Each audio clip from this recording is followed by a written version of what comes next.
Dead America, The Fight for Kansas, Part 6, by Derek Slayton. Chapter 1. The road south was empty. Atticus kept his hands steady on the wheel, guiding the SUV through the darkness at a pace that felt too slow and too fast at the same time. The headlights carved a tunnel through the night, catching nothing but asphalt and the occasional fence post drifting past on either side. Nobody was talking. Gideon sat in the passenger seat with his katana resting against his shoulder, staring out the windshield like he was watching a movie he already knew the ending to. Madison, Piper, and Connie occupied the back seat in silence, each of them carrying the weight of the hours ahead in their own way. The only sound was the hum of the tires on cracked pavement and the low drone of the engine. The landscape on either side of the road was flat and featureless, open fields running out into the dark until they disappeared. No lights anywhere, no farmhouses glowing in the distance, no headlights coming the other direction. Kansas had a way of making you feel like you were the last people on Earth, even before the world had actually ended. "You should cut the headlights," Madison said. "We're getting close to New Strawn." "Are you worried about patrols?" Atticus asked. "At this point, I'm worried about everything."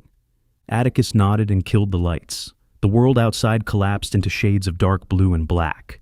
The road ahead, visible only by the faint wash of moonlight on the pavement. He eased off the speed, letting the SUV creep forward while his eyes adjusted. It took another 10 minutes of driving to reach the outskirts of New Strawn.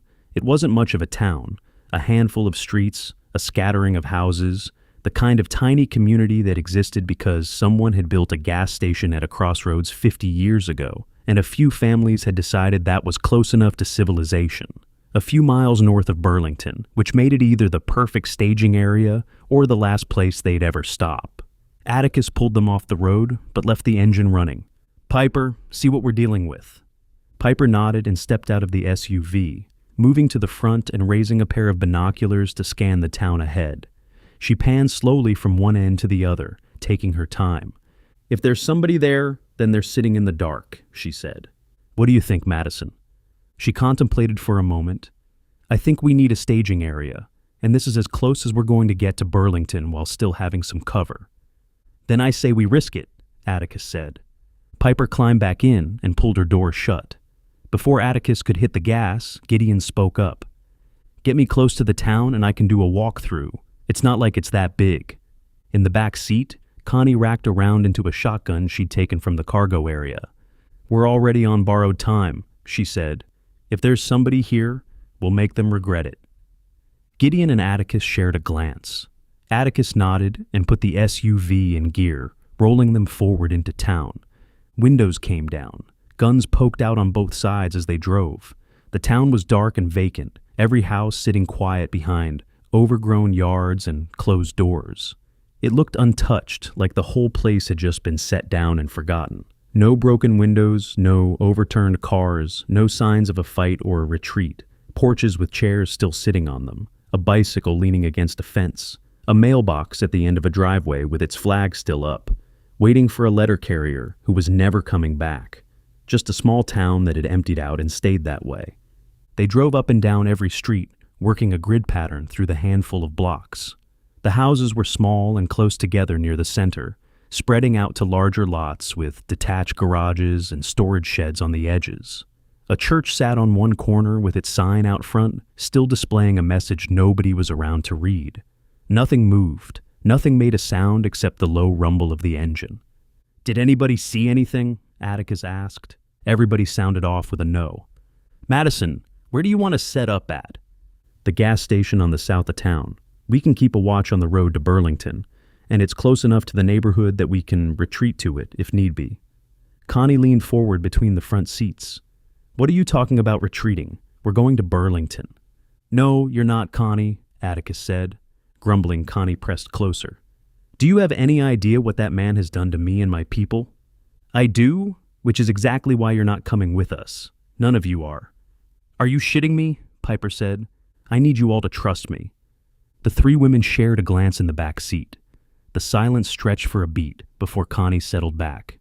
"Okay, we trust you, Atticus," she said. Atticus nodded and pulled them into the gas station parking lot.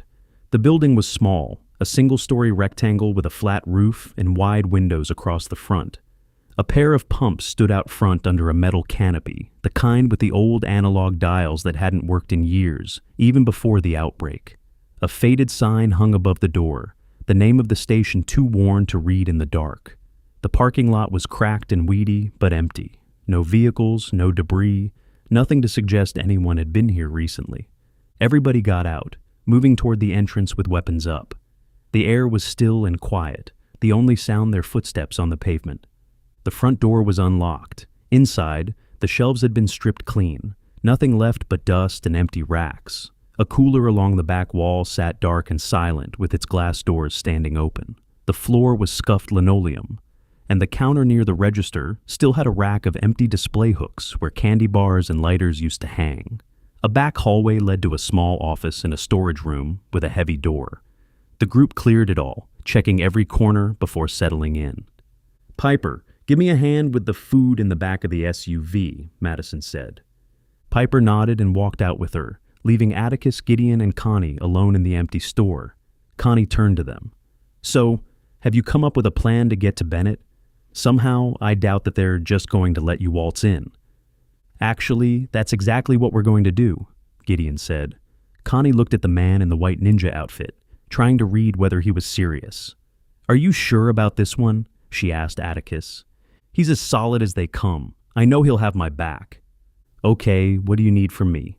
"A promise," Atticus said. "Just name it. If we don't make it out of there, take care of my people in Ellsworth. Help them get out of Kansas if you can." Connie met his eyes. "They risked their lives to help me and my people. As far as I'm concerned, they're family. I'll do everything in my power to help them." Atticus extended his hand, and Connie shook it. The grip was firm on both sides. Madison and Piper came back in, carrying bottles of water, and whatever food they'd packed into the SUV before leaving the safe house. They set it down on the counter near the empty register. Gideon straightened up from the wall he'd been leaning against. "What do you say? Are you ready to get this show on the road?" Atticus checked his watch and nodded. "Yeah, time is not our friend." "Come on, I'll drive you as close as I can," Madison said. Atticus and Gideon followed her outside. The air had cooled since they'd arrived, carrying the faint smell of grass and dust from the fields beyond town. Madison climbed behind the wheel while the two men got in. The engine turned over, and she pulled out of the parking lot, heading south on the road toward Burlington. Behind them, the gas station shrank in the side mirror until the darkness swallowed it whole. Piper and Connie were in there somewhere, watching them go. Ahead, the road stretched out flat and black, pointing straight at everything Bennett had built.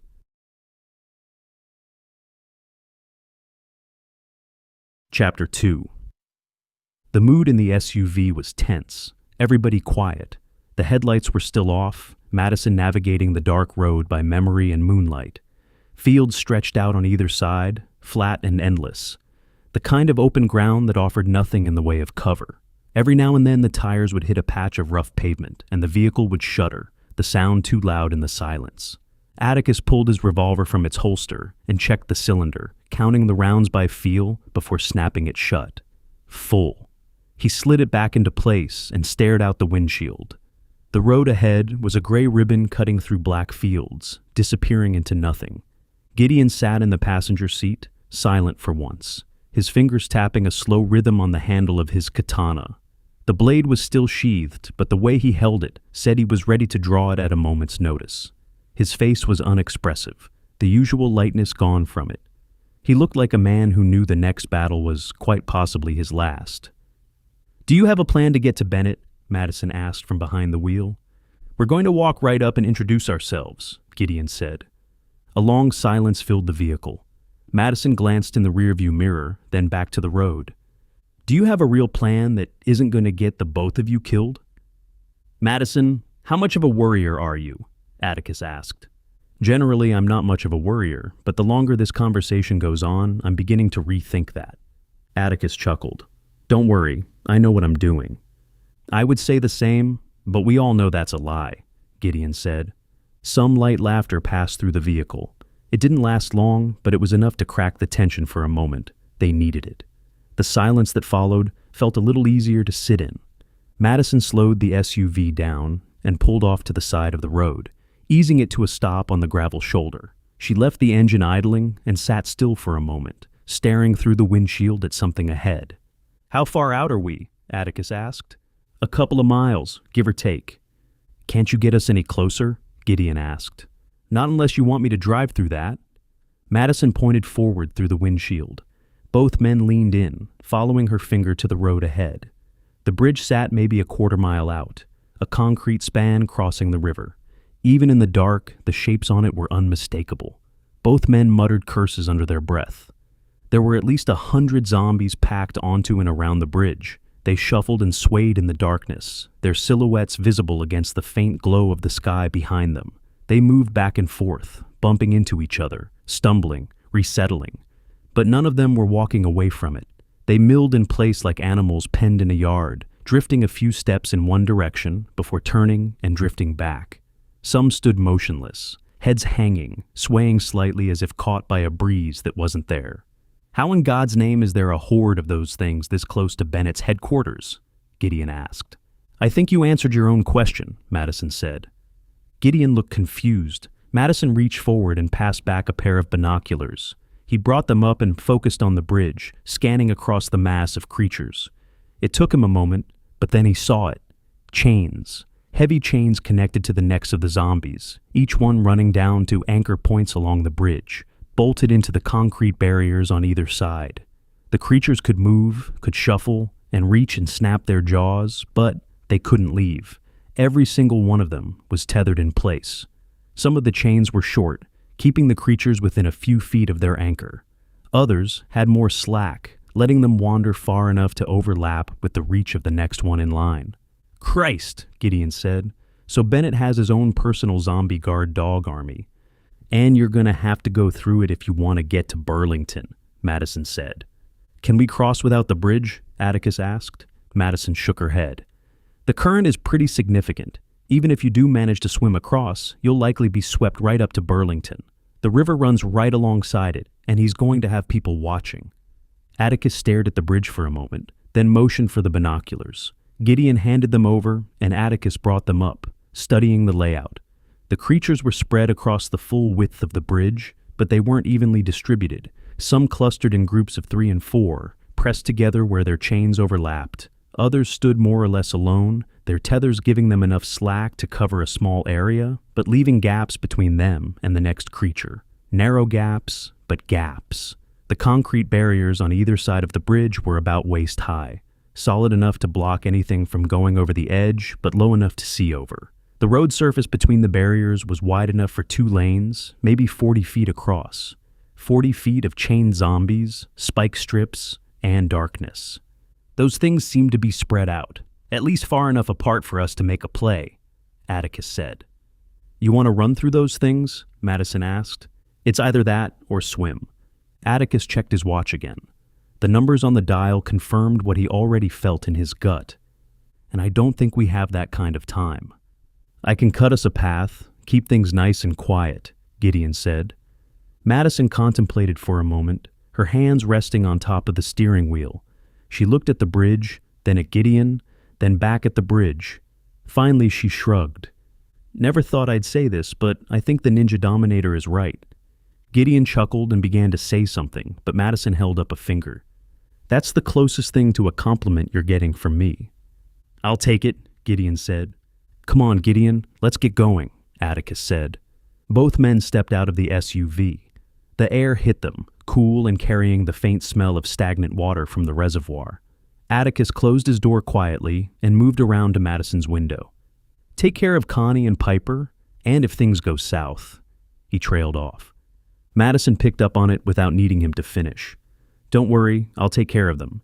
You just worry about yourself." Atticus tipped his hat and nodded. "Yes, ma'am." Madison held his gaze for a second longer, then put the SUV in gear. She turned the vehicle around on the narrow road, the tires crunching softly on gravel, and pulled away. The taillight stayed dark as she accelerated into the night, the sound of the engine fading until there was nothing left of it, just gone, swallowed by the dark and the distance. Atticus and Gideon stood alone in the road. The wind moved across the open fields around them, pushing through the tall grass with a low hiss. And underneath it, growing steadier, the sound from the bridge. moaning, low and constant, rolling across the open ground toward them. Dozens of voices blending together into a single droning chorus that rose and fell like something breathing. It carried in the still air, filling the space between them and the bridge until it felt like it was coming from everywhere at once. They turned and started walking toward it. "So, how do you want to do this?" Atticus asked. Gideon stared at the bridge for a long beat. The creatures were moving in the dark, shapes shifting against each other, but even from here, he could see the gaps. Narrow channels between the tethered ghouls where the chains didn't overlap. Tight, but passable if you moved carefully and didn't hesitate. "Do you think the bridge is being watched?" Gideon asked. "I think if they went to all the trouble of setting this up, that they don't believe anybody is going to be dumb enough to come through here." Atticus looked at the bridge closer, squinting in the darkness.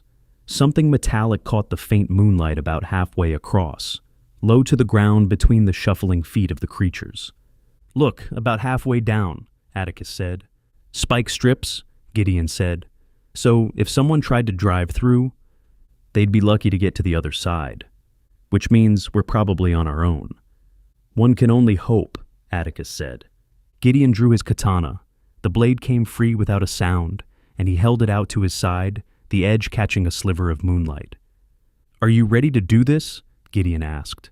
"I'll follow your lead." Gideon nodded, and the two of them walked down the darkened road toward the bridge. The moans grew louder with every step, filling the air around them, rising from the mass of chained creatures ahead. Some of them had already noticed the movement on the road. Heads were turning, dead eyes were finding them in the dark. Chains rattled against concrete as the ghouls strained forward, arms reaching out toward the approaching footsteps. The chorus swelled, and the bridge came alive with movement, a wall of reaching hands and snapping teeth waiting in the dark.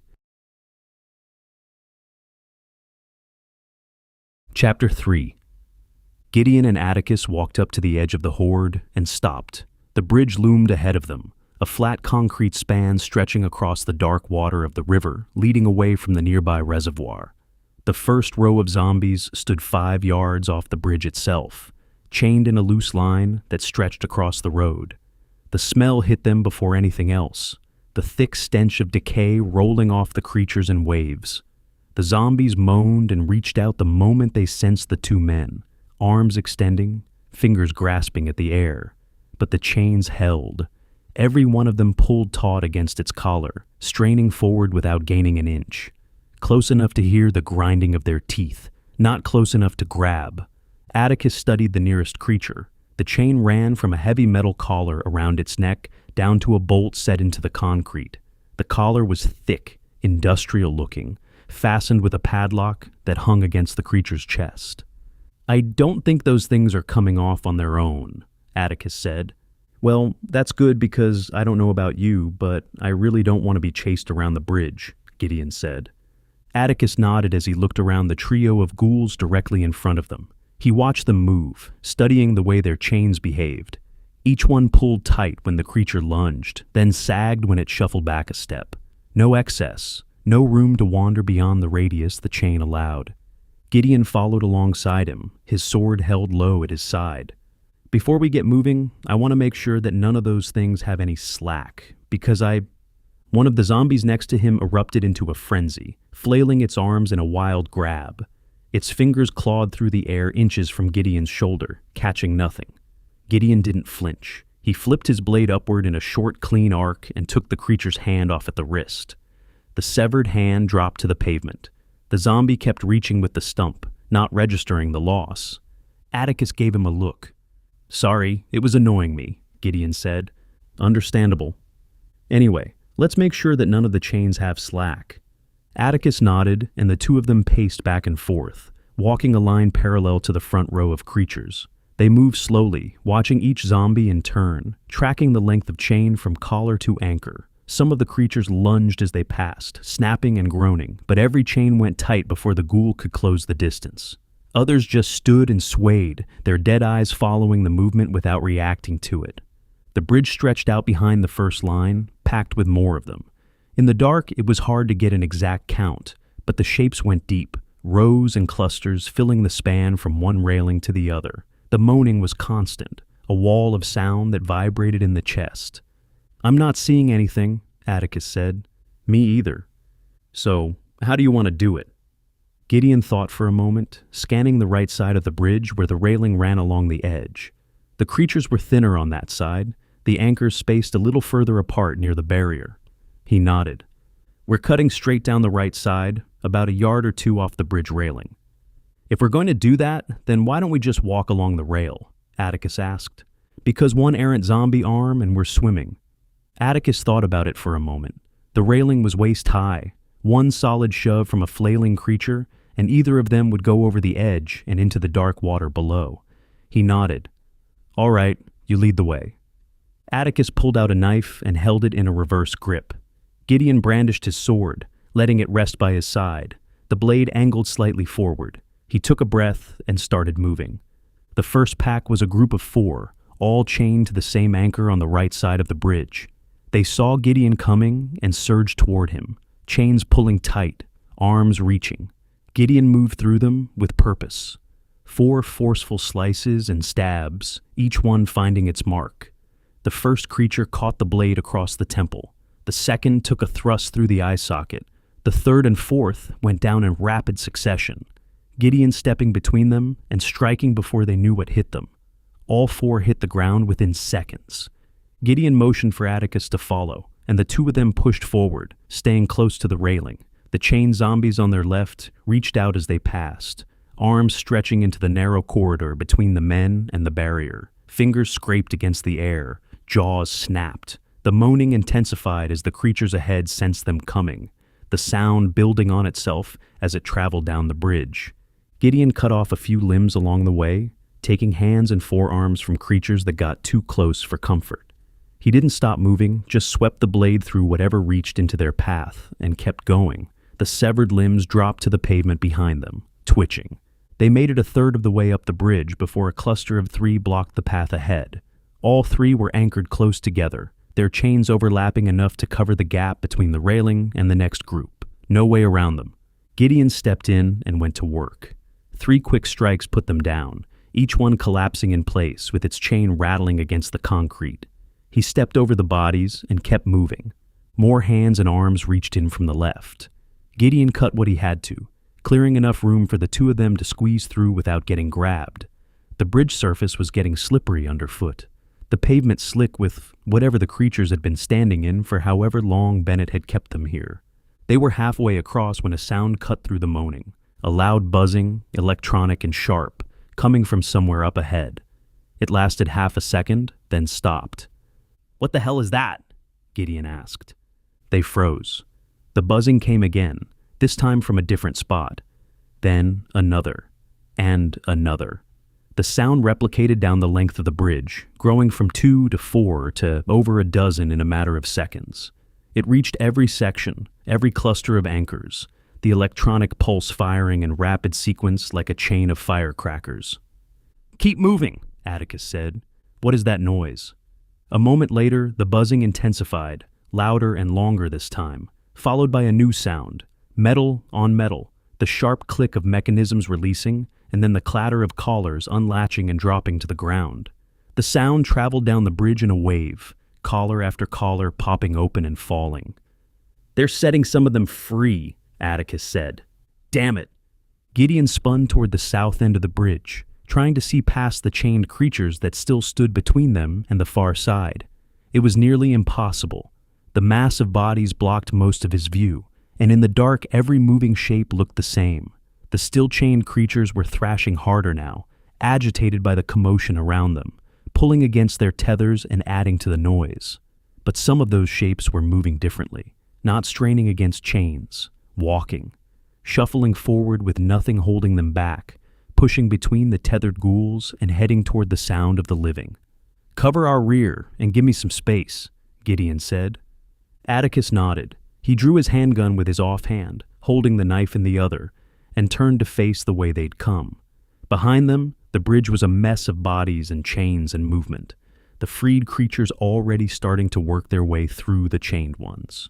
Gideon darted forward. He cut down 2 more chained zombies that blocked the path, dropping them fast, when a creature lunged at him from between a pack just to his left. No chain, no collar. It came in fast, arms out, mouth open. Gideon reacted before it could close the gap.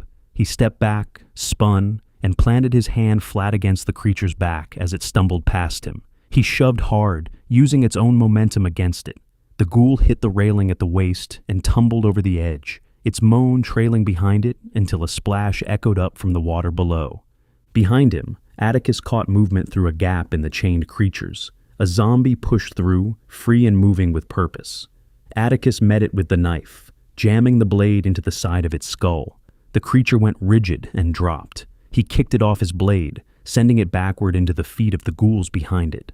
They stumbled over the body, the chained ones pulling against their tethers while the freed ones tripped and staggered. Atticus looked through the gaps again. 4 more freed zombies were pushing their way through from behind, shoving past chained creatures, getting closer. They weren't fast, but they were steady, and the narrow corridor along the railing didn't leave much room to maneuver. Up ahead, Gideon went into a frenzy. His blade moved in tight, controlled arcs, cutting down every creature within a 5-foot radius. Chained or not, anything with a head in range lost it. Bodies dropped to the concrete, chains going slack, clearing the view ahead. He could see the end of the bridge now, the road on the far side. Open ground. "I got 5 more free ones in front of us," Gideon called back. "I got 3 or 4, Atticus said. "I'm pushing through to the street." "I'm right on your ass." Atticus kept his focus behind them as Gideon carved forward. The freed zombies were closing from the rear, navigating around fallen bodies and tangled chains. Atticus backed up steadily, keeping pace with Gideon's advance, his knife ready and his handgun up. Ahead, Gideon ducked underneath a reaching arm and took the creature's leg out at the knee. It dropped, and he drove the blade down through its skull before it could hit the ground. The next one came from the right, squeezing between 2 chained ghouls. Gideon sidestepped and cut it across the forehead, dropping it in its tracks. Atticus stayed close behind him, the darkness and the crowd on the bridge making it difficult to tell where the real threats were coming from.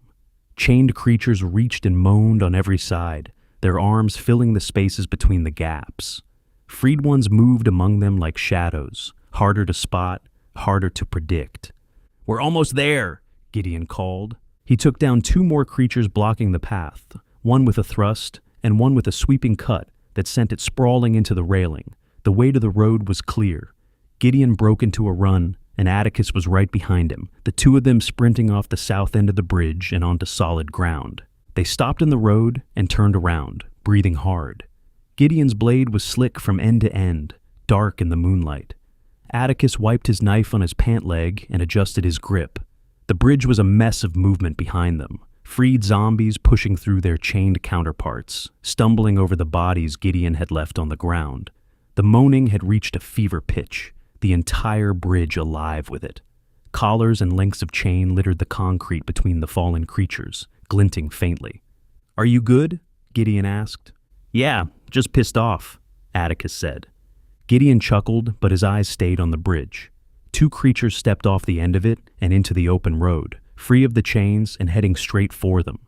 He stepped forward and cut them down, 2 quick strikes that put them on the pavement. "How the hell did they get free?" Gideon asked. Atticus pointed to the support beam at the near edge of the bridge.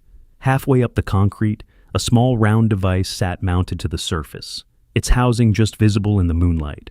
A tiny lens glinted in the center of it. "Please tell me that's not a camera," Gideon said. "You're an actor. I thought you loved cameras." "Only when I'm getting paid a lot of money." Atticus chuckled, but the sound died in his throat. Engine noise, coming from behind them, from the direction of Burlington. They turned around and saw 3 sets of headlights cutting through the darkness, bouncing along the road as they approached. "Looks like we got company."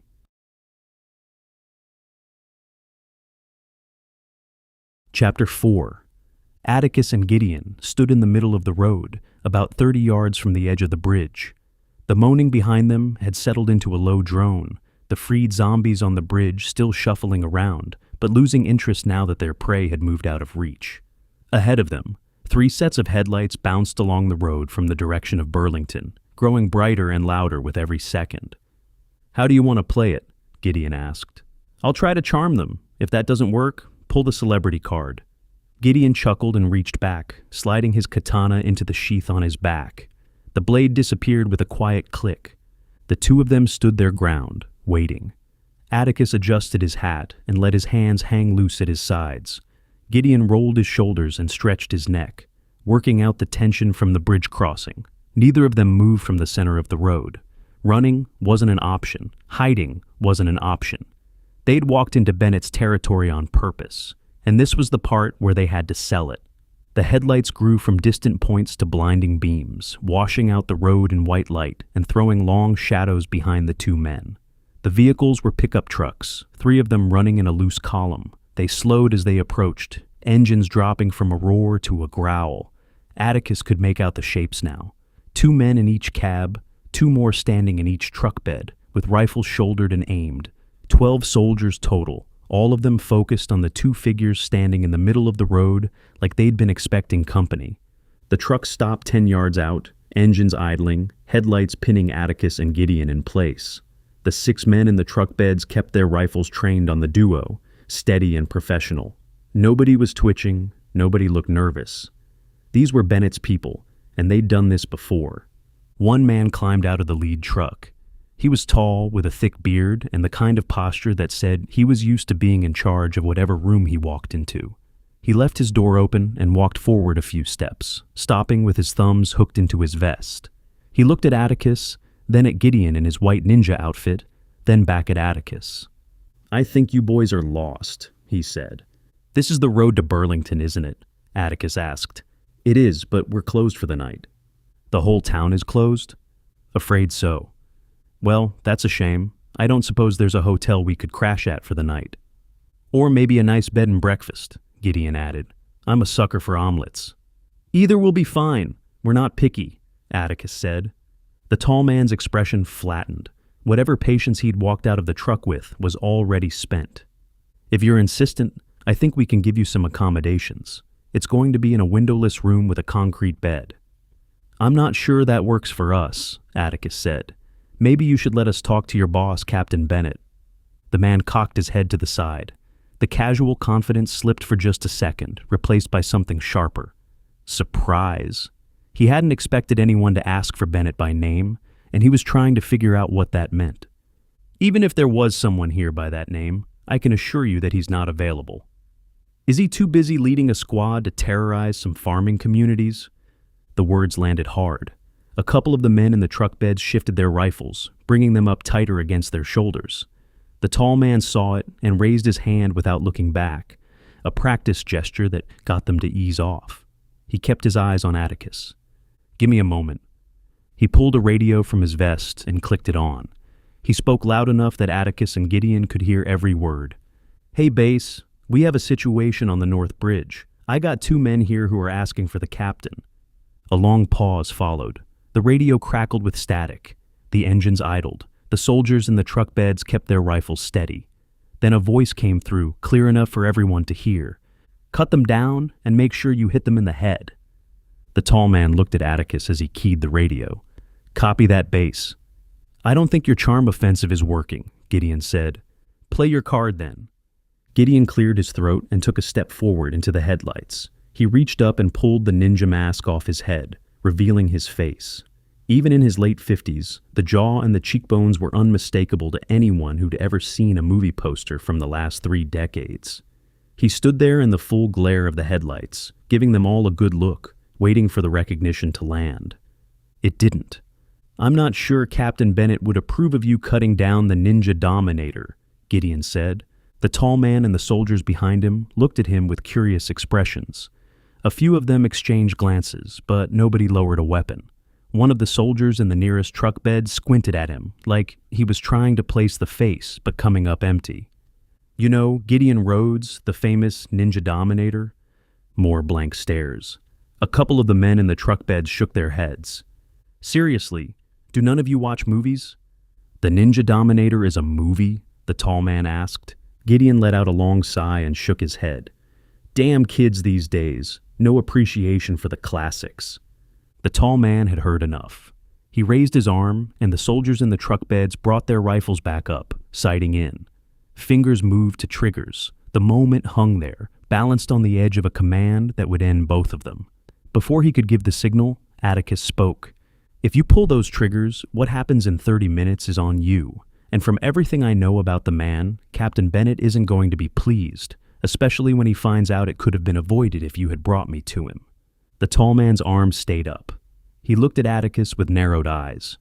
"And what exactly is going to happen?" "There's a cruise missile in the air right now, headed for Burlington. If I make a call, it lands in a field. If I don't, well, then I hope you boys have a good cleanup crew." The silence that followed was heavy enough to feel. The soldiers in the truck beds shifted. A couple of them looked at each other. One of them lowered his rifle slightly before catching himself and bringing it back up.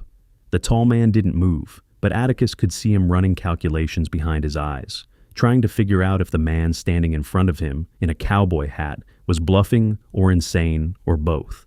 The headlights hummed, the engines idled. Somewhere behind them on the bridge, a chain scraped against concrete. "Bullshit," the tall man said. "There's no way that a cowboy and a wannabe ninja have a cruise missile. Are you willing to bet your life on that?" Atticus didn't blink. He didn't shift his weight or adjust his stance or do anything that might suggest he was anything other than completely serious. He just stood there in the headlights and let the silence do the work. The tall man stared at him for a long moment. Then he pulled the radio from his vest and clicked it on. "Base, there's a complication." "What is it?" "I'll explain when we get there, but tell the captain he's going to have 2 visitors soon." "Copy that." He clipped the radio back to his vest and looked at Atticus. "Okay, take your weapons off and lay them on the ground." Atticus nodded. He unbuckled his holster and lowered it to the pavement, the revolver resting in the leather. He set it down carefully, then stepped back. Gideon unstrapped his katana and laid it on the road next to Atticus's gun. The blade gleamed under the headlights, still slick from the bridge. Gideon straightened up and looked at the tall man. "I can't believe you don't know who I am." "You're a crazy asshole running around Kansas dressed in ninja pajamas." Gideon stood tall, staring the man down. He didn't break eye contact as he reached slowly into the pouch on the back of his belt. The tall man's hand went to his sidearm, fingers wrapping around the grip, ready to draw. Gideon pulled out a single throwing star, held it up between 2 fingers so the man could see it, and then turned in one smooth motion and whipped it through the air. The star spun in a flat arc, catching the light for a split second before embedding itself in the forehead of a zombie that had wandered off the bridge and into the road behind them. The creature dropped without a sound. The tall man stared at the fallen zombie for a moment, then looked back at Gideon. "Okay, that was pretty cool." He motioned for Gideon to undo the pouch. Gideon unclipped it and dropped it to the ground with the rest of the weapons. "Come on, get in the back," the tall man said. Atticus and Gideon raised their hands and walked toward the trucks. The tall man moved to collect their weapons from the road, gathering the holster, the katana, and the pouch of throwing stars. The soldiers in the lead truck bed watched the 2 men approach, their rifles following every step. Atticus and Gideon climbed into the back of the lead truck. The bed was bare metal, cold under their hands as they settled in against the cab. The 2 soldiers already there adjusted their positions, one on each side of the bed, keeping their guns up and their eyes sharp. Neither one of them said a word. They were young, probably early 20s, and they kept stealing glances at Gideon like they were trying to figure out if the ninja thing was real or if they were escorting a lunatic. "Not bad, Atticus, not bad at all," Gideon said. "You sound surprised." "Honestly, I'm surprised we survived the bridge. Everything after that is a bonus." Both men smirked, the tension between them cracking just enough to breathe.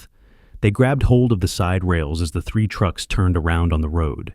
The engines revved and the convoy accelerated, heading back down the darkened road toward Burlington.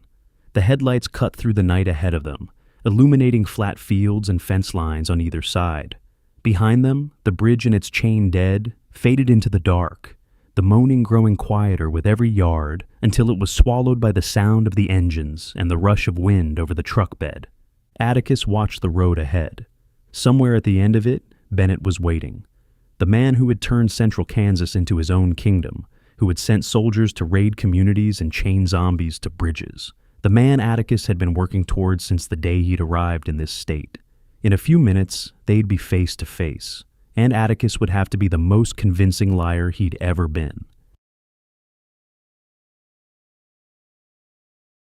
Chapter 5. The truck convoy sped down the highway toward Burlington. The road was smooth and well-maintained.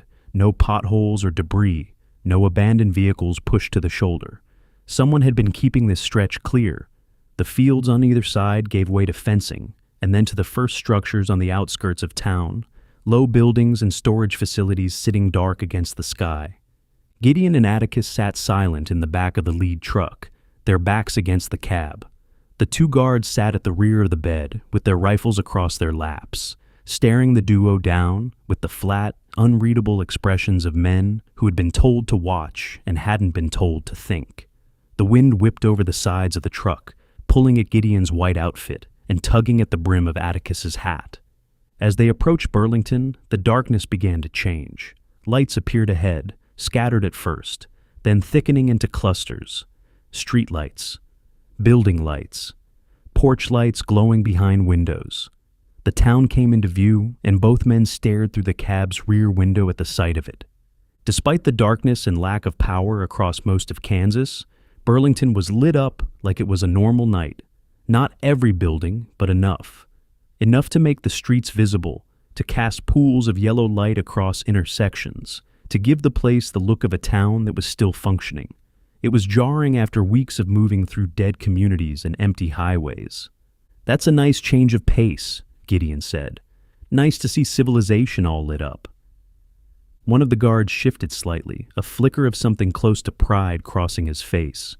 It wasn't easy. It took weeks to get the solar panels rigged up. Not to mention the generators.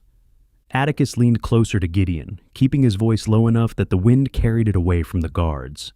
"That's good. If they put this much effort into turning this place into a home, they're going to fight to keep it." "Let's hope," Gideon said. The truck slowed as they entered the town proper, rolling through the streets at a pace that let the soldiers in the beds keep their balance. Atticus watched the town pass by on either side. The sidewalks were occupied, but not by families, not by children or elderly couples, or anyone who looked like they were just living their lives. It was soldiers and armed civilians, every one of them carrying something. Rifles on shoulders, handguns on hips, shotguns slung across backs. They moved with purpose, walking in pairs or small groups, some of them stopping to watch the convoy pass. Eyes tracked the trucks, and more than a few of those eyes settled on the two unarmed men riding in the back. A few shops were open along what looked like the main street, a couple of restaurants with light coming through their windows and people visible inside, a general store with its door propped open, and a delivery truck parked at the back with its rear doors standing wide. The shelves visible through the storefront were stocked, which was more than could be said for anywhere else they'd been in Kansas.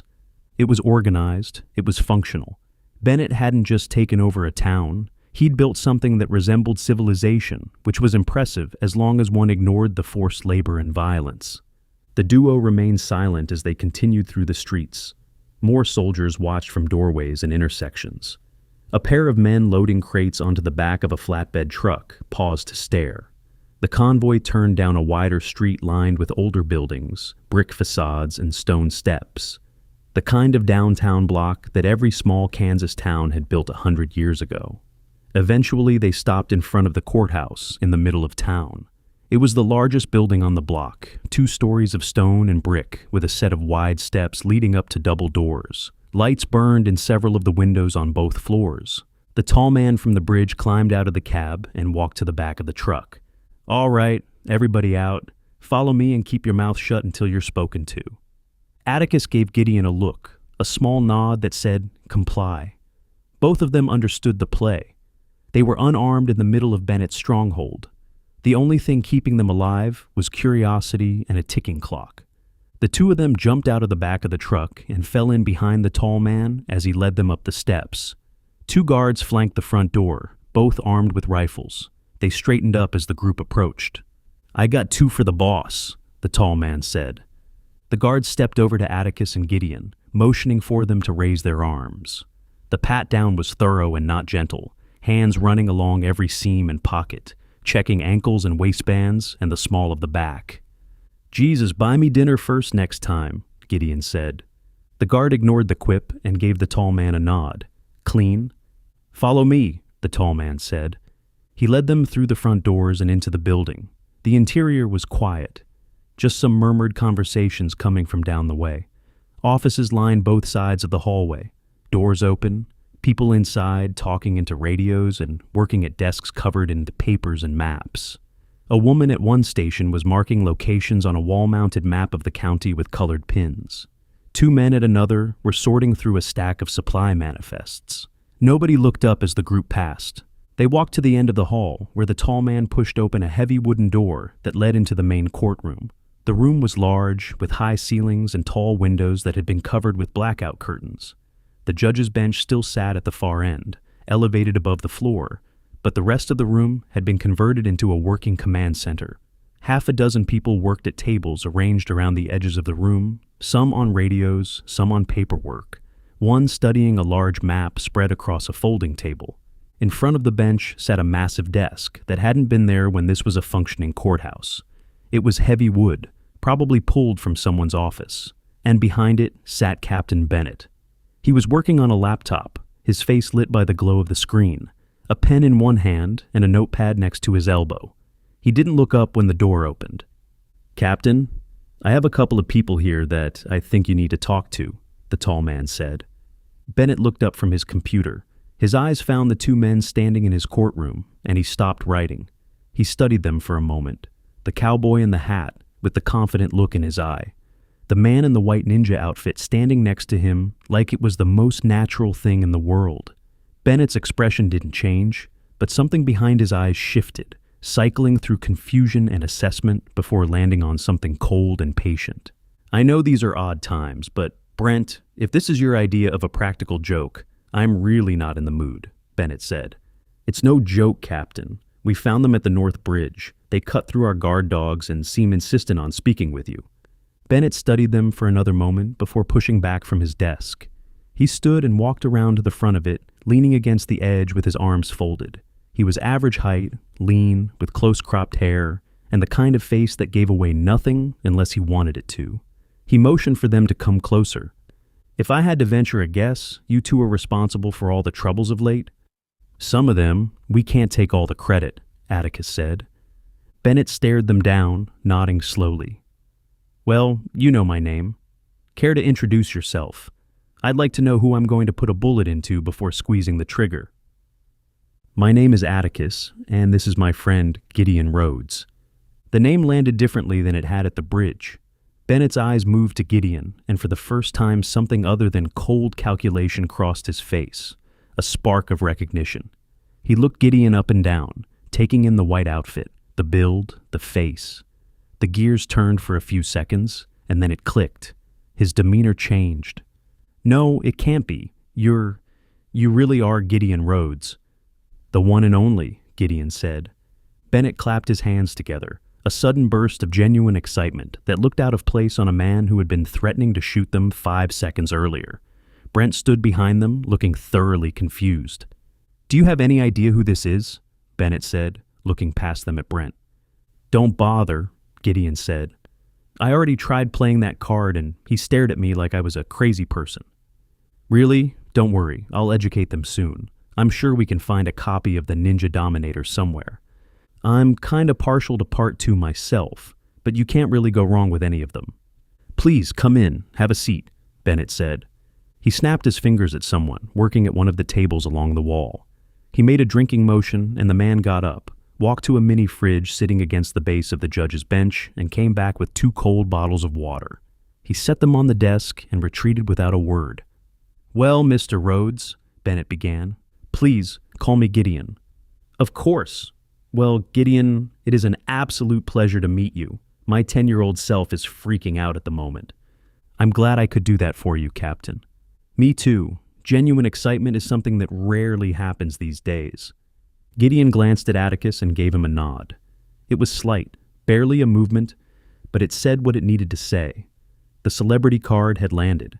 Bennett was off balance, even if only by a fraction. "Now, that said, I'm still planning on putting a bullet in you," Bennett continued. His voice hadn't changed. The warmth from a moment ago was still there, sitting right next to the threat like they belonged together.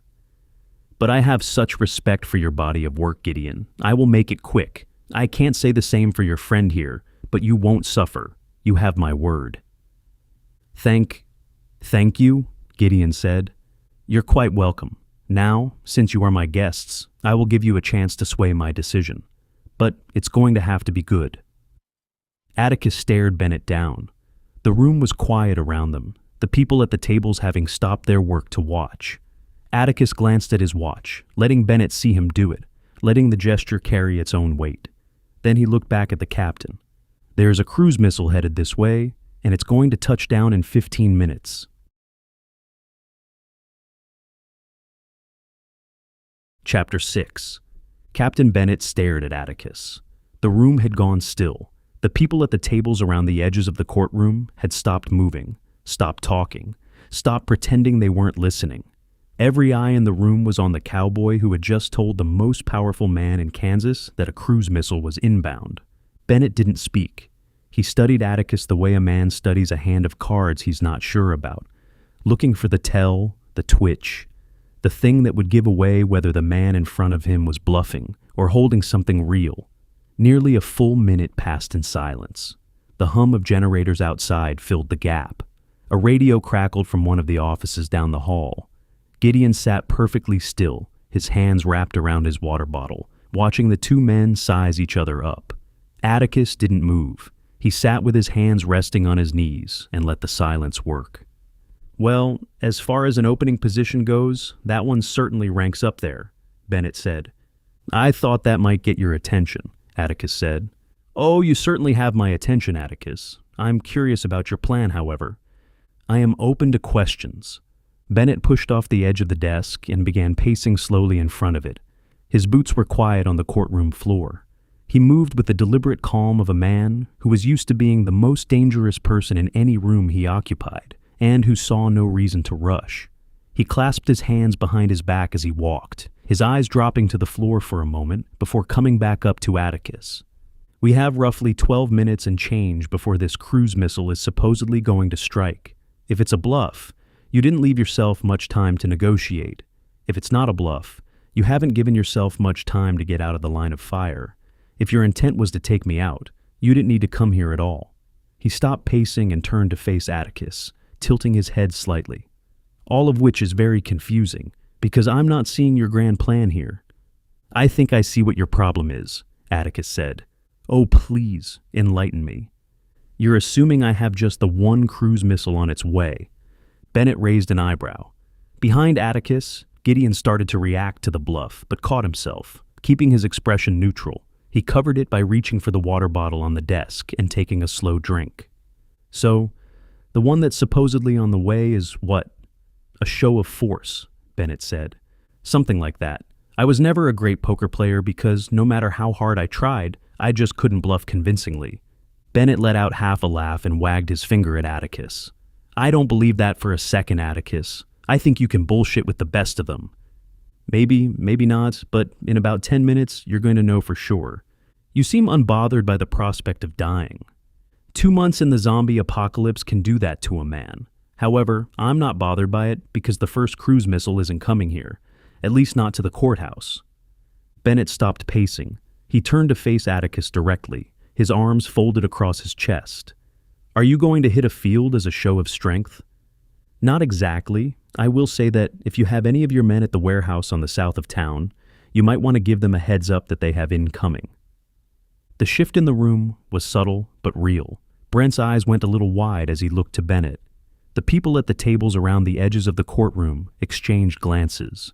The warehouse meant something to these people, and whatever it meant, the idea of it being hit by a cruise missile had their attention. Bennett remained stone-faced. He contemplated for a moment, his jaw working slightly, then gave Brent a nod. "Get on the radio, tell anybody within 10 blocks of the warehouse to get to cover." "Yes, Captain." Brent turned and moved fast, pushing through the courtroom door and disappearing into the hallway. His boots echoed on the tile floor as he went, and they could hear him shouting into his radio before the door had finished swinging shut. The urgency in his voice carried through the walls, muffled but unmistakable. Whatever was in that warehouse, Brent knew what losing it would mean. Bennett turned back to the duo. If he was concerned about the warehouse or the people near it, he buried it deep. He settled against the edge of his desk again, crossing one ankle over the other, and picked up his water bottle. He took a drink, set it back down, and folded his arms. The gesture was deliberate. It said that even with a cruise missile on the way, he was still the one running this meeting. Well, since we have a few minutes to kill before we see if you're bluffing or not, why don't you lay out your demands? Demands is such a harsh term, Atticus said, especially since what I'm proposing will be beneficial to everyone involved. Very well, lay out your proposal. I know that Connie and her people out in Grand Bend have been giving you trouble for weeks now. I do believe that's what they call an understatement. However, up until you and your friends arrived, I had that under control. Apologies about being a thorn in your side. You're not the first. I doubt you'll be the last. Continue. I've laid out the situation for them and managed to convince them that their only winning option is to leave Kansas. Bennett raised an eyebrow. He unfolded his arms and placed his hands flat on the desk behind him, leaning back slightly. The posture was casual, but his eyes were sharp. You mean to tell me that you waltzed into Kansas, and in a matter of days you've managed to convince a group of people who have been fighting to the death to protect their homes to simply leave? That's exactly what I've done. Bennett contemplated for a moment, then shook his head. Something's not adding up. If you have access to cruise missiles, then you're working with the military. They clearly know what we're doing down here, and I can't imagine they're too happy about it. Oh, they're not. That's why they gave me cruise missiles and the autonomy to achieve the mission, however I see fit. And what mission is that? Rescue the people who want to leave, and to make sure that you and your people don't expand outside of the state. Bennett let that sit for a moment. He looked at Atticus, then at Gideon, then back at Atticus. It seems to me that the easiest way to ensure that would be to level this town with me in it. As my ninja friend can attest, I don't always do things the easy way. Trust me, I'm going to have nightmares about some of the stuff he put me through, Gideon said. I'm still not buying it, Bennett said. You have no reason to let me live if your mission is to keep me and my people from expanding outside of Kansas. That's where you're wrong, Captain. Taking you out would be the easy way, no argument there. However, with what you've managed to do with Burlington, securing water and food sources, and generally bringing order to the chaos, I think keeping you alive is the most sensible option. Bennett gave him a curious look. The cold patience in his expression cracked just slightly.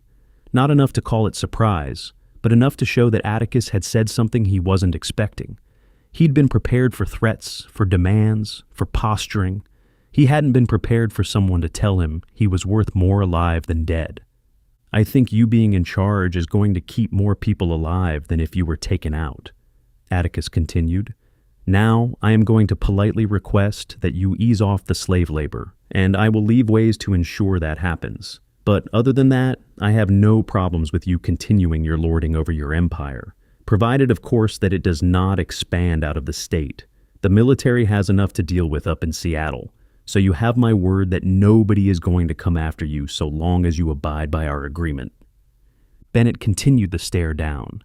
His eyes moved across Atticus's face, searching for the cracks, the hesitation, the thing that would tell him this was a con. Atticus sat still and let him look. He'd said his piece. The rest was up to Bennett and the clock on the wall. The courtroom was quiet around them, the only sound the low murmur of radios from the hallway, and the faint hum of generators somewhere outside the building. The people at the tables had given up any pretense of working. They were watching, all of them, waiting to see what their captain would do.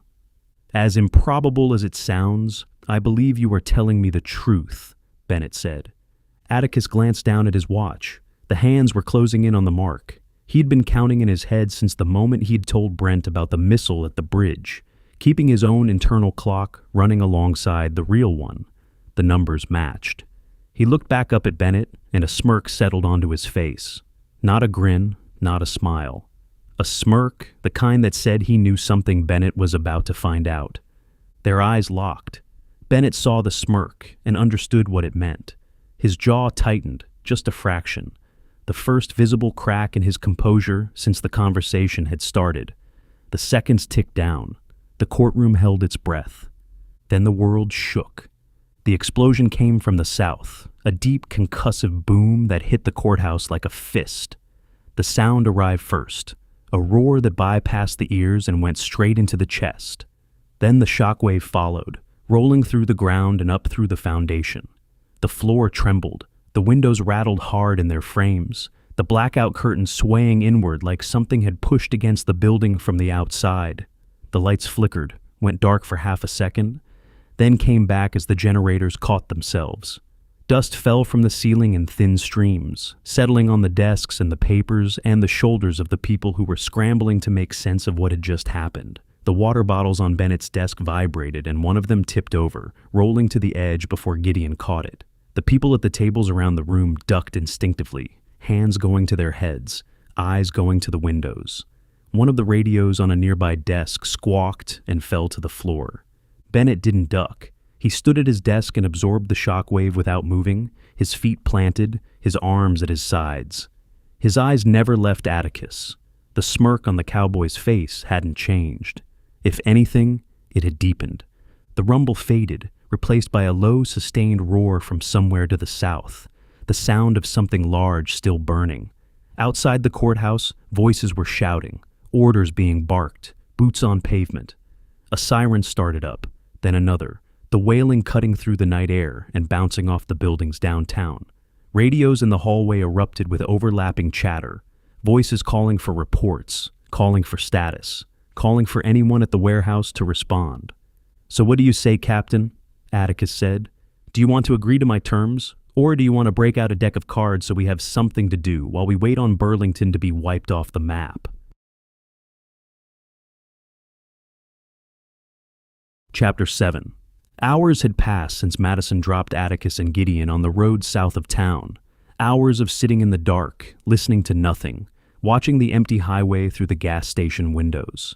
Nearly a full hour had gone by since the explosion. They had all heard it, a distant boom that rolled across the flat ground from the direction of Burlington, rattling the windows in their frames and sending a faint vibration through the floor. Nobody had said much after that. The explosion meant the cruise missile had hit, which meant the clock was running, which meant Atticus was either in the middle of the most important conversation of his life, or he was already dead. After that, silence. No radio contact. No headlights on the road. Nothing. Piper paced back and forth down the center aisle of the station, her boots scuffing against the linoleum with each turn. The empty shelving units on either side framed her like walls of a cage. She'd been at it long enough that the rhythm of her steps had become part of the background noise, a steady back and forth that filled the quiet without breaking it. Connie leaned against the wall behind the front counter, her shotgun resting across her folded arms. She hadn't moved from that spot in over 20 minutes, her eyes fixed on some middle distance that wasn't really in the room. She looked like a woman who had spent a long time learning how to wait for bad news. Madison sat on the floor by the side of the front window, her rifle across her lap, her gaze firmly to the south.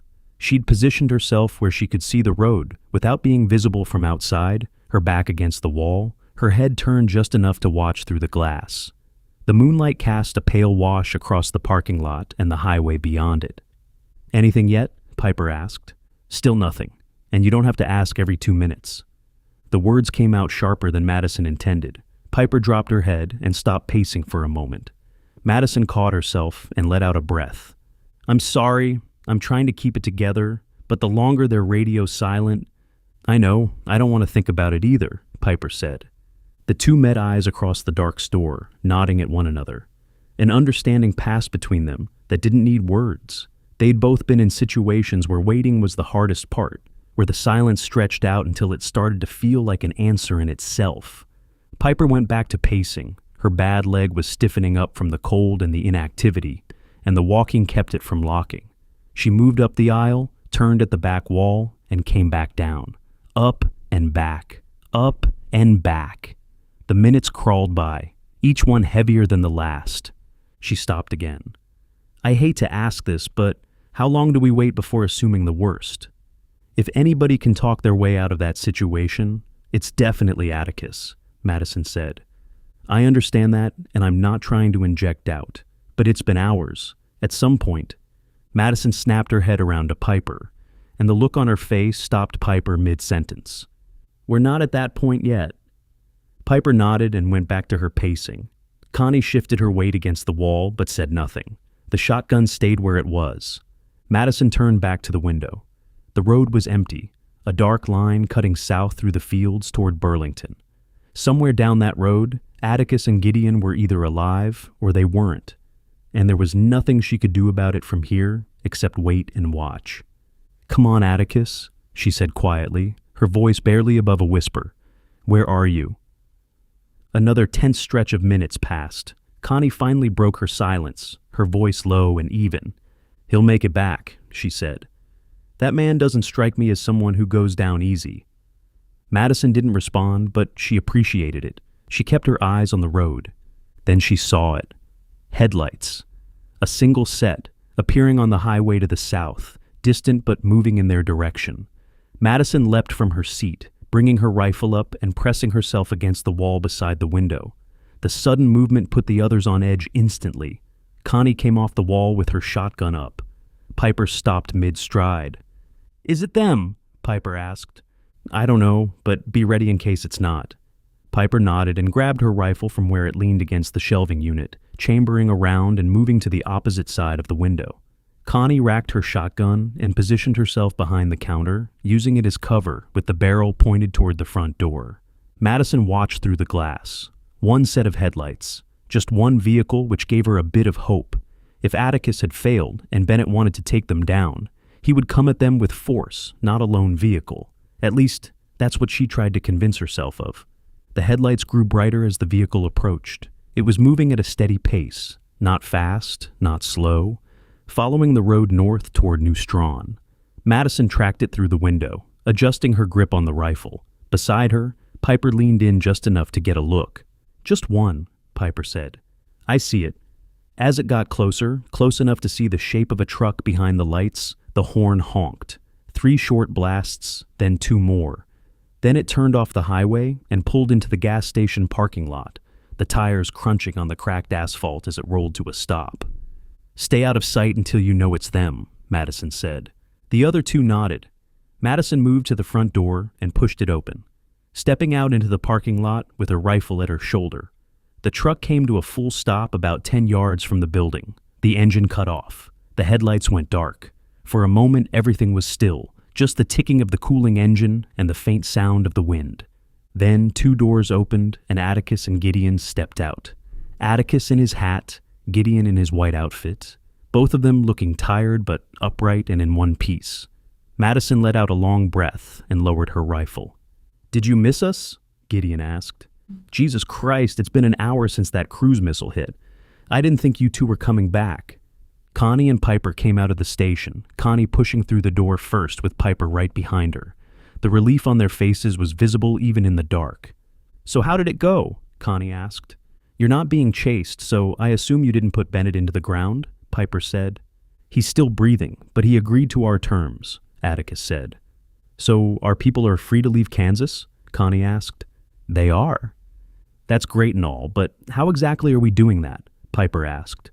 "There's a plane coming in, should be here within the hour." "A plane? Here?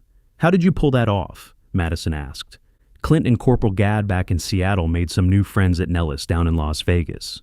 He thought we might need some help, so he got them in the air headed our way. We talked to them on the radio in Burlington, told them where to go," Gideon added. "They're going to pick us up at the airstrip north of here. After that, we'll swing by Ellsworth to pick up the others," Atticus said. The others took a moment to process that. A plane from Las Vegas, an actual extraction. After everything they'd been through in Kansas, after the fights and the losses and the miles of dead landscape, someone was coming to get them out. It didn't feel real yet, but it was getting there. Connie stepped closer. "And Bennett is just going to allow this to happen. He thinks 6 cruise missiles are headed to Burlington. I told him that once we're in the air, I'll call them off." "I thought you just had the one," Madison said. "Apparently I do know how to bluff. Not bad, cowboy, not bad at all." "Hey, what about me?" Gideon said. "I sliced and diced those zombies like they were standing still." "To be fair, most of them were chained to the ground. They might as well have been standing still," Atticus said. Gideon put a hand over his heart, feigning offense. "Ouch, that hurts. You know, it takes real skill to take a hand off at the wrist with a single stroke." Atticus let out a laugh and nodded at Gideon, patting him on the shoulder. "Trust me, you're the best ninja I know." Gideon stared at him for a moment, considering whether that was a compliment or an insult, then decided it was good enough and nodded in agreement. Everybody moved back into the station. The mood had shifted. The weight that had been pressing down on the room for the last few hours had lifted, replaced by something that wasn't quite celebration, but was close enough to feel different. They were still in Kansas. They were still in enemy territory, but they had a way out, and the clock was finally ticking in their favor. Atticus walked to the front checkout counter and grabbed the radio they had left behind. He turned the dial, tuning it to the proper frequency, and keyed the mic. "Ingrid, do you copy?" A brief pause, then her voice came through. "I read you, Atticus. What's going on?" "We have the situation resolved, and we're getting out of here. We'll be landing at the Ellsworth airport in a couple of hours. I need you to get everyone who wants to leave ready to move." "Where the hell did you get a plane from?" "Benefits to having friends in high places. We'll radio you from the air. Now get moving, because we don't have a lot of time." "We'll be ready." The radio went quiet. Atticus set the mic down on the counter and turned to face the group. Everyone looked to him, exhausted, but surprisingly upbeat given the circumstances. "All right," Atticus said. "Who's ready to get out of Kansas?"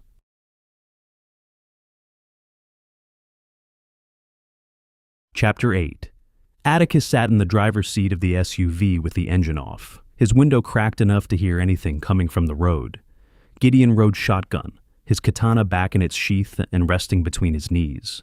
Madison, Piper, and Connie were in the back, all three of them armed and watching different directions. They were parked beside a small hangar at the airstrip north of New Strawn, tucked in close to the building where the vehicle wouldn't be visible from the road. The airstrip wasn't much. A single runway of cracked asphalt stretching north to south, a pair of hangars on the east side, and a windsock on a pole that hung limp in the still air. The kind of place where crop dusters and weekend hobbyists used to fly out of. Now it was dark and empty, the hangars closed up, and the runway clear of anything except weeds pushing through the seams in the pavement. It was still dark outside.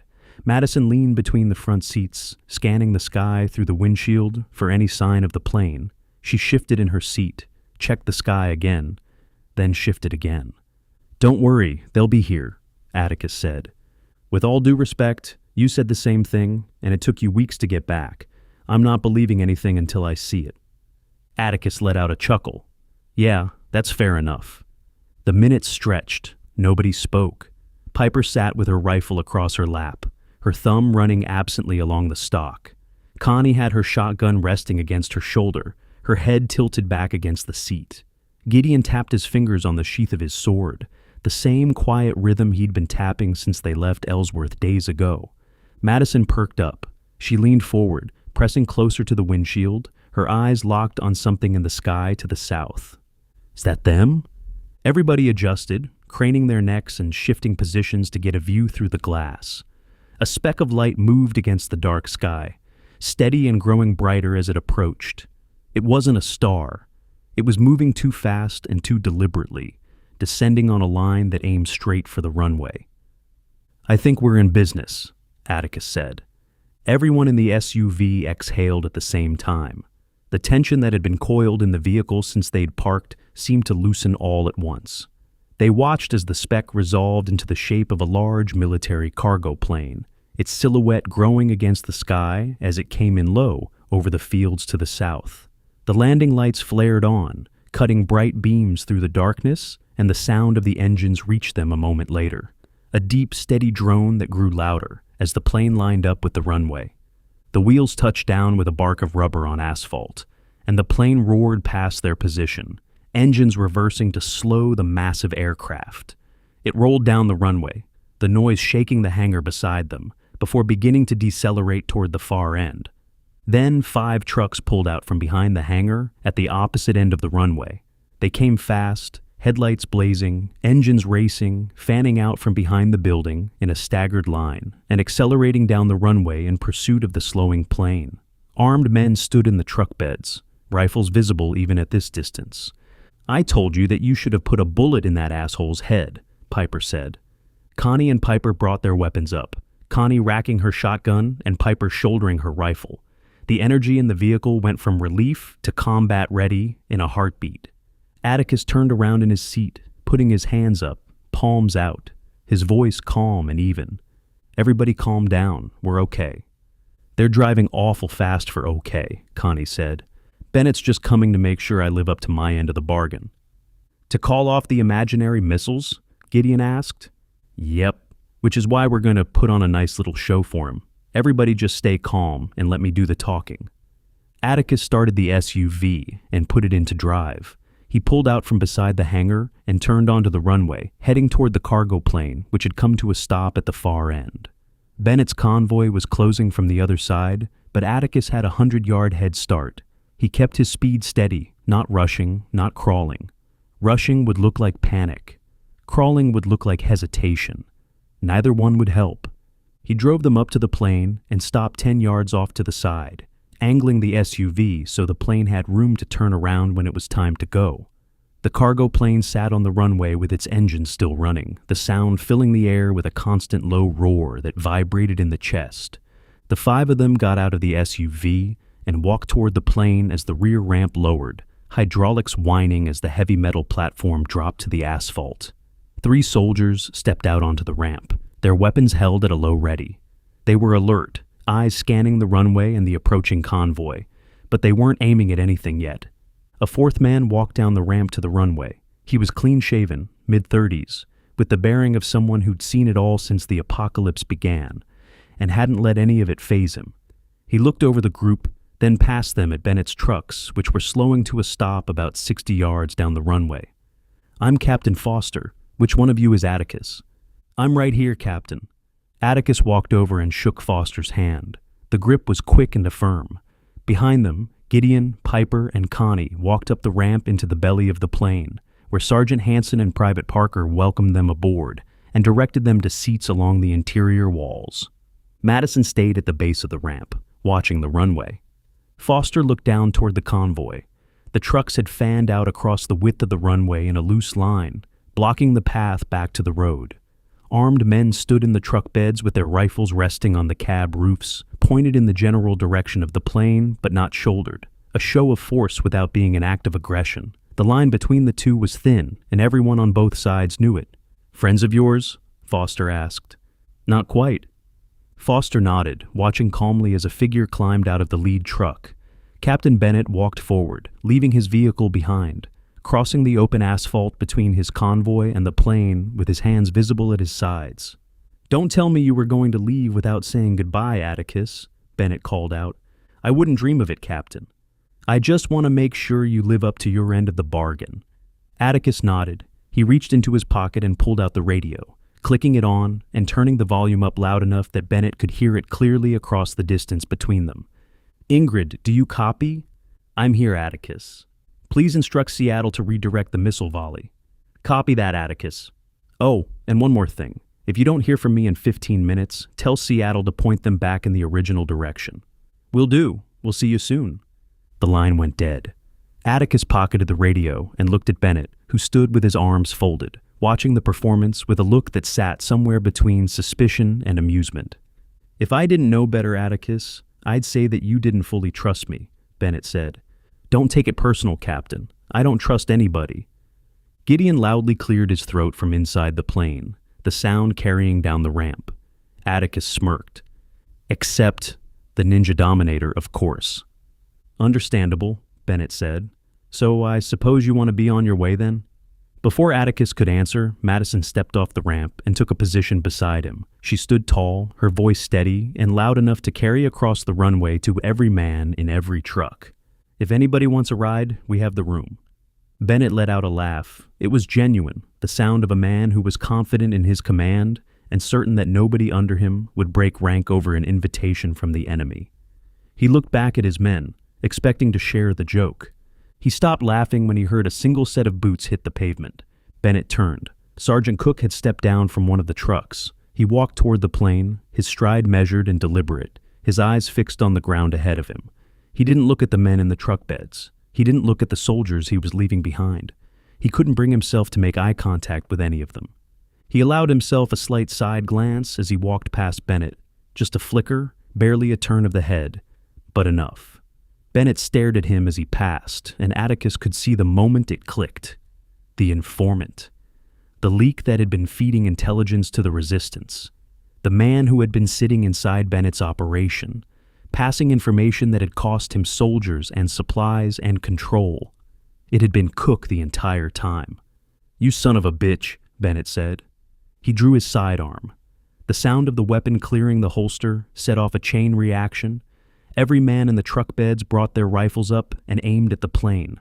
On the ramp, Foster's soldiers snapped their weapons to their shoulders. The runway became a firing line in both directions. 24 guns pointed across 60 yards of open asphalt. Cook stopped dead in his tracks, 5 yards from Bennett. He didn't turn around. He didn't reach for a weapon he didn't have. He just stood there, caught in the space between the two sides, waiting. "Easy now, Captain," Atticus said. His voice was calm, the same tone he'd used in the courtroom. "Everything's good. You're 5 minutes away from having everything you want." Bennett kept his pistol pointed at the back of Cook's head. His jaw was tight, his knuckles white around the grip.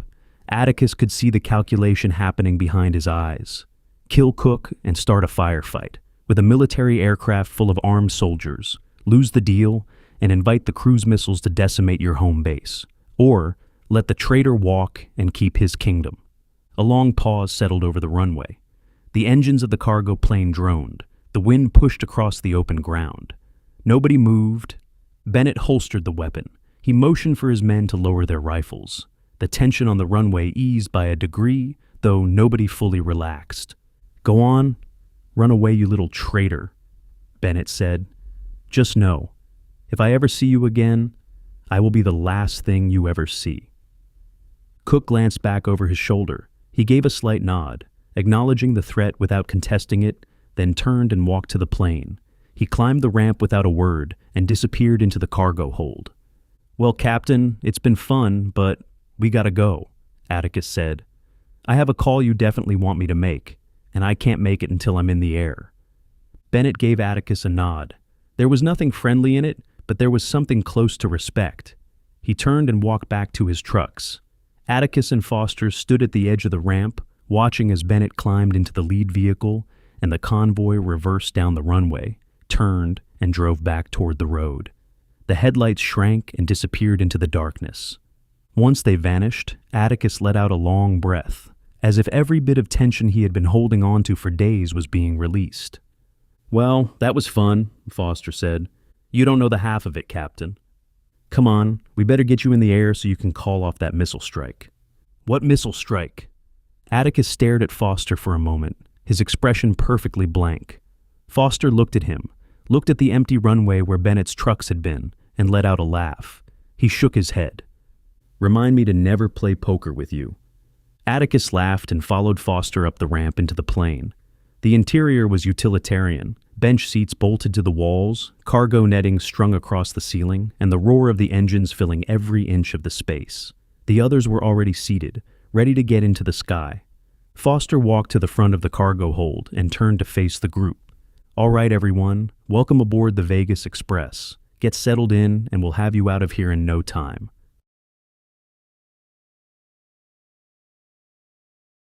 Chapter 9. The flight to Vegas took hours. The cargo plane droned westward through the night and into the morning, the sun eventually rising behind them and pouring in through the small windows at the front of the fuselage. The light cut across the interior in bright slashes, catching dust in the air and falling across the faces of the people packed into the hold.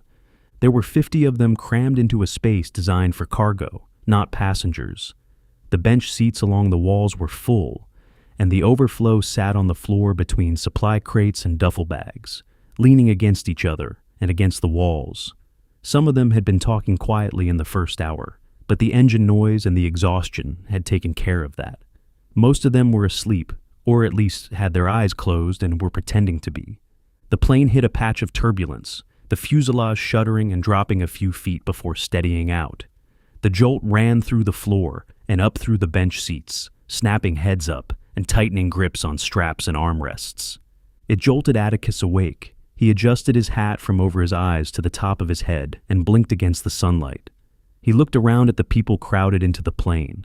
Civilians from Ellsworth and Grand Bend sitting shoulder to shoulder with Connie's people. Meat was up near the front, his big frame wedged into a spot between two crates, his head tilted back against the wall. Buck was strapped to a makeshift stretcher on the floor nearby, his shoulder wound bandaged and his eyes closed. The bikers were scattered throughout the hold, some of them sitting with people they had only met days ago, the distinctions between the groups already starting to blur. Part of Atticus was proud. He'd come to Kansas with a job to do, and he'd done it. These people were alive and headed somewhere safe because of what he and the others had pulled off. But the other part of him, the part that wouldn't let go, kept thinking about the ones who weren't on this plane. The families who had looked him in the eye and told him they weren't leaving. The people who had chosen to stay in their homes and take their chances with Bennett and the dead and whatever came next. He'd given them the choice, and they'd made it. That didn't make it sit any easier. Madison, who was seated beside him, noticed the look on his face. "Good morning, sunshine." "Huh?" "Oh, yeah, morning. Are you good?" Atticus let out a long sigh. "Yeah, it's just—" He trailed off, and Madison picked up on it without needing him to finish. "It's just, you think you should have done more?" Atticus nodded. She patted him on the shoulder, then gestured out at the people filling the cargo hold. "A lot of these people would be dead, or worse, if it wasn't for you."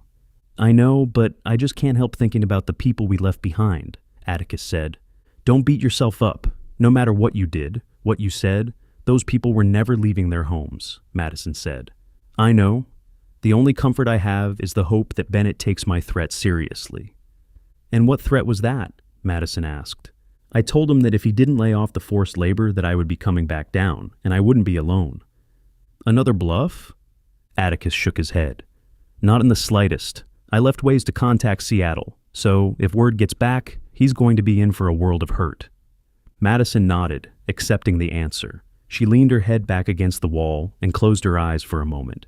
The engines droned on, the plane rocked gently, the turbulence settling into the occasional bump.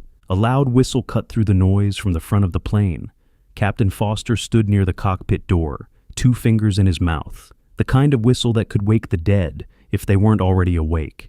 He caught Atticus's eye and motioned for them to come up. "This should be interesting," Atticus said. He and Madison got to their feet, keeping one hand against the wall of the plane as they made their way forward. The fuselage swayed under them with each step. Gideon was already standing beside Foster when they arrived, his blade slung across his back, looking out one of the forward windows. "We're nearly to Nellis, but I thought you might like to get a glimpse of what we've managed to accomplish down here," Foster said. Atticus and Madison nodded and stepped up to the window. The morning sun blazed across the desert below, painting the landscape in shades of brown and gold. And then the skyline came into view, and both of their eyes went wide. The strip rose out of the desert like a fortress. The massive hotel towers stood tall against the sky, their glass facades catching the sunlight. But it was what surrounded them that stopped Atticus mid-breath. A wall of vehicles encircled a significant portion of the city. Thousands of cars and trucks and buses stacked and pushed together to form a continuous barrier that stretched for miles. It was enormous, a perimeter that dwarfed anything they'd built in Ellsworth or seen anywhere in Kansas. Guard towers rose at intervals along the wall, and vehicles moved along interior roads that had been cleared and maintained. People were visible on the streets inside the perimeter, small figures moving with purpose between buildings. It was a functioning city, protected, organized, and very much alive. "You've been busy, Captain," Atticus said. "Yeah, it was certainly an ordeal. And I was all ready for my day off when you came a-calling." Foster let out a chuckle, and Atticus nodded. "We do appreciate you coming, but now I feel bad about ruining your day off," Atticus said. Foster broke out into a full laugh and smacked Atticus on the back. "Don't worry about it. This little venture just gave me an excuse to take a 3-day weekend." "I don't suppose there's a buffet still standing, is there?" Atticus asked. "This town is resilient, so I think we might be able to find something for you," Foster said. "I could go for a little blackjack myself," Gideon said. "Maybe one of those drinks with the little umbrella in it." Madison gave Gideon a curious look. "A drink with an umbrella in it? That doesn't sound like the drink of a ninja." "A true ninja drink's what brings them joy, and in my case, that means a fruity drink with a high alcohol content."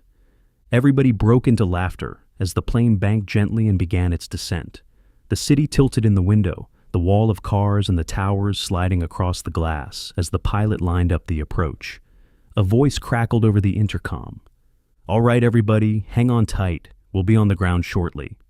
The four of them dropped to a knee near the front, grabbing cargo straps bolted to the wall to steady themselves. The plane descended fast, the desert floor rising up to meet them through the windows. The wheels hit the runway with a solid jolt, and the engines roared as the pilot reversed thrust. The deceleration pushed everyone forward, and hands tightened on straps and bench edges throughout the hold. The plane rolled down the runway at Nellis, the sound gradually dying from a roar to a rumble to a quiet growl as they crawled to a stop. Foster stood up once the plane had nearly stopped and raised his voice so the hold could hear him. "All right, I know this was a long and uncomfortable flight, but I need you to hang on for just another minute. We have a medical team on standby to take the wounded to the hospital. Let them do their jobs, and then you'll be clear to go." The people in the hold nodded.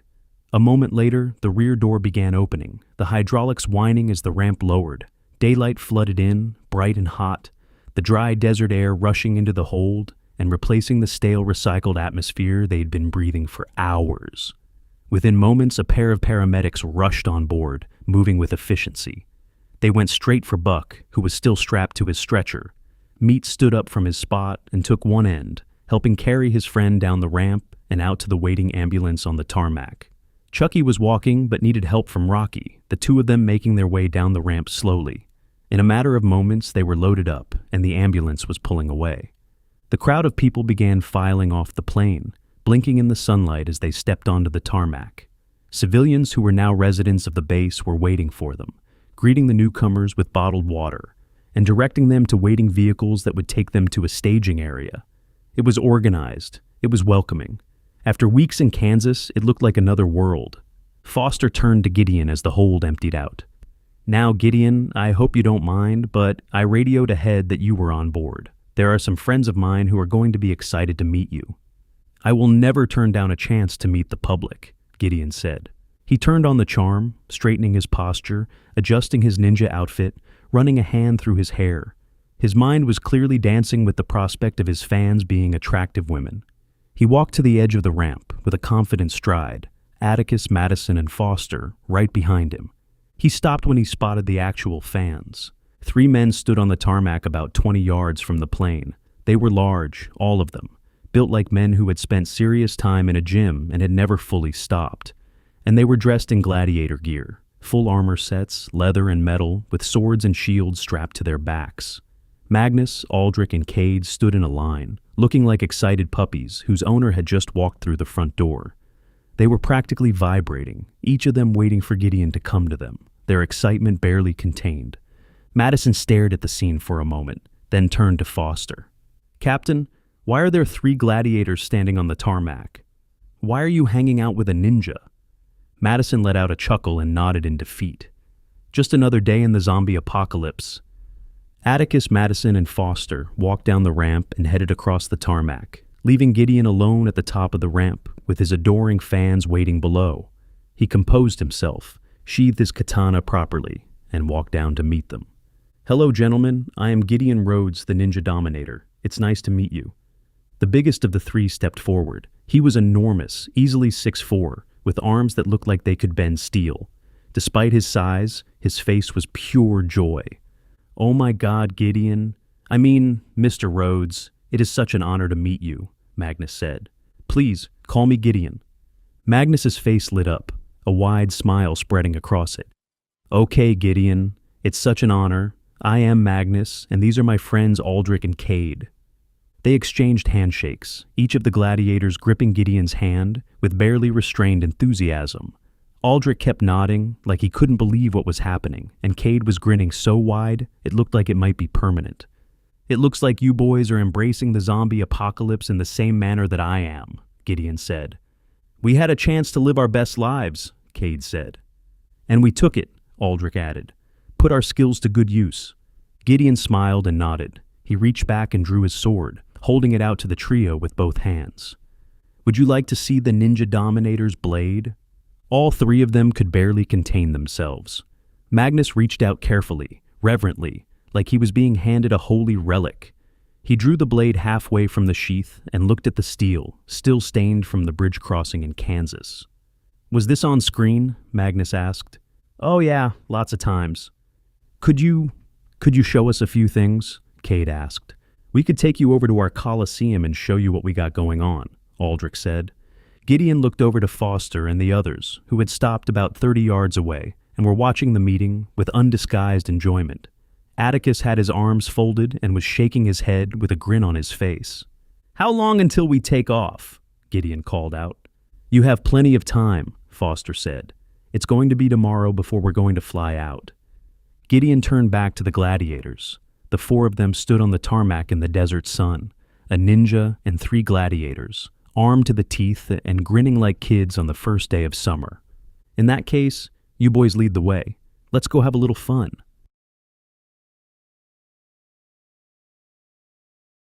Chapter 10. The next morning, Atticus sat at the radio inside the command center at Nellis. The room was small, a converted office with maps pinned to the walls and a desk covered in communication equipment. Sunlight came through a window behind him, warming his back as he leaned forward with the handset pressed to his ear. On the other end, Clint and Corporal Gadd listened as he walked them through everything. Burlington, Bennett, the bridge, the cruise missile, the deal, all of it. "That sounds like a hell of an ordeal, Atticus," Clint said. "It's definitely something that's going to make me think twice about leaving Seattle anytime soon." "Don't worry, we have no intention of sending you out again," Corporal Gadd said. "Bold of you to assume that you could get me to." Some light laughter came through the line. It felt good to hear. The last time Atticus had spoken to these two, the stakes had been a lot higher, and nobody was laughing about anything. "Any idea when you're going to be on the way?" Clint asked. "Around lunchtime, I think. The plane's ready to go, but we're waiting on the doctor to give us an update on Buck. When you see him, please pass along our condolences for Sasha," Corporal Gadd said. "Will do." A knock at the door pulled his attention. Madison was leaning in from the hallway, motioning for him to follow. "All right, gang, my presence is required elsewhere. I'll see you boys tonight." "We'll be here waiting," Clint said. Atticus clicked off the radio and got up from the chair, walking to the door. "Is everything all right?" "Yeah, Meet is back from the hospital with one of the nurses. They wanted to talk to you," Madison said. The 2 of them walked down the hall, their footsteps echoing on the tile floor. The building was quiet, most of the base still easing into the morning. They pushed through the front door and stepped out into the sun. The desert air was dry and warm, a far cry from the damp flatlands of Kansas. It felt like a different planet. Sitting on a bench near the entrance was Meat and a young nurse. They weren't in any hurry. Meat had his big arms stretched across the back of the bench, his face tilted up toward the sky, soaking in the warmth. The nurse sat beside him with a clipboard on her lap, looking equally content to be outside. "Sorry about the delay. I was on the line with Seattle," Atticus said. "No worries, sir," the nurse said. "It's quiet over at the hospital, and it's too nice of a morning for me to be rushing back." "How are our patients?" Madison asked. The nurse glanced at Meat as if checking for permission. He gave her a nod. "Chucky is going to be okay. Superficial wounds, a few stitches," she said. "He's grouchy, but he'll be fine," Meat added. "That's good to hear. But what about Buck?" Atticus asked. The nurse hesitated. She looked down at her clipboard for a moment before speaking. "He sustained serious injury. The bullet missed the major organs and arteries, but it still did significant damage. He's had 1 surgery, and the doc would like to do another one. There's a specialist at the stadium that has agreed to come over later today. I know that's after your plane leaves, but it's recommended that he does this." She paused, choosing her words carefully. "He's going to need a lot of rehab to get back on his feet, and no disrespect to Seattle, but from what I understand, our facilities and staffing here are better." Atticus took that in. Buck had taken the bullet at Lindsborg, and he'd been fighting through the pain ever since, refusing to slow down even when his body was telling him he should. The fact that he was agreeing to stay and get treated said more about how bad the wound was than anything the nurse had put on her clipboard. "Meat, what's Buck have to say about all this?" Atticus asked. Meat hesitated for a moment, a slight smile crossing his face before he spoke. "About 90% of what he said isn't really suitable to be repeated in polite company, but the other 10% was reluctant acceptance. "Okay, we can check with Captain Foster. See about getting him on a later flight," Atticus said. "Yeah, about that." Meat trailed off. He brought his arms down from the back of the bench and leaned forward, resting his elbows on his knees. "I talked it over with the others, and we're going to stay in Vegas with him." "Permanently?" Atticus asked. "I don't know, but my gut says yes." Meat was quiet for a beat, staring at the ground between his boots. "We all have a lot of memories up there with Sasha, and none of us are really keen on going back there without her." The words settled over the bench like a weight. Atticus nodded. He understood. He extended his hand. Meat stood and took it, the two men shaking firmly. "If this is the last time we meet, I just want you to know that it's been a pleasure," Atticus said. "The pleasure is all mine," which is something I never thought I'd say about a lawman. "Don't beat yourself up too bad. I'm a former lawman after all." Atticus gave Meat a wink, and everybody broke into laughter. The sound carried across the quiet base, bouncing off the buildings around them. "Meat, if you want to hang out with your friends a little bit longer, I don't mind coming back over for you," the nurse said. Meat shook his head. "I appreciate the offer, but Buck should be waking up soon. It's probably best for everyone involved if I'm there to officiate." The nurse let out a laugh and nodded in agreement. The two of them walked to the car parked nearby, climbed in, and pulled away. Atticus watched them go, the vehicle disappearing around the corner of a building. Meat had been a rock through every fight, every mile, every ugly moment Kansas had thrown at them. The man had swung a pipe wrench through hordes of the dead without flinching, had carried wounded on his back, had kept Buck alive when most people would have given up. Watching him drive away felt like the end of something, because it was. Madison stood beside Atticus, watching the same empty road. "He's a good man," she said. "One of the best," Atticus said. As the car vanished, another vehicle pulled up from the opposite direction. Captain Foster was behind the wheel, with Private Parker riding shotgun. In the back seat sat Gideon and Magnus, the gladiator taking up most of the available space. All four of them climbed out. "Was that the nurse? How is your friend?" Foster asked. "He's going to make it, but he's going to need to stay in Vegas for a while," Atticus said. "We certainly have the room, so we're happy to have him." "And speaking of new guests," Parker trailed off, looking over at Gideon. The ninja was wearing a freshly cleaned white outfit, the fabric bright in the morning sun instead of the blood-streaked version he'd been wearing for days on end. He stood beside Magnus, who looked like he might burst from trying to contain his excitement. "After a long night of training," Gideon began. "And partying," Magnus added. "That too. I'm going to hang out here with my new gladiator friends," Gideon said. "Looks like everyone is abandoning me," Atticus said. "It's not personal, I promise. It's just, I'm a movie star. I need a warm climate." Gideon let out a chuckle, and Atticus joined in. The two men stepped toward each other and shook hands, and then Gideon pulled him into an embrace. They held it for a moment, two men who had walked through a zombie minefield together, bluffed a warlord, and lived to talk about it. When they separated, Gideon straightened his outfit and adjusted his katana on his back, falling back into character like flipping a switch. "Well, Ninja Dominator, I can say with certainty that I could not have pulled this off without you," Atticus said. "It was my pleasure, Atticus. Thank you for letting me feel useful again." The words were simple, but they carried more weight than anything Gideon had said with a punchline attached. Before the outbreak, he'd been a man living off memories of a career that peaked decades ago. Kansas had given him something he hadn't had in years: purpose, a reason to pick up the sword and use it for something that mattered. Atticus nodded and stepped back. He turned to Madison. "Are you going to abandon me too?" "You couldn't be that lucky," she said. "I talked to my handler, and he wants me in Seattle." "What about the rest of your Kansas friends?"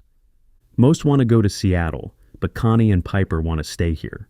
Neither are particularly trusting of the military, and going to a military stronghold isn't really high up on their lists of things to do," Madison said.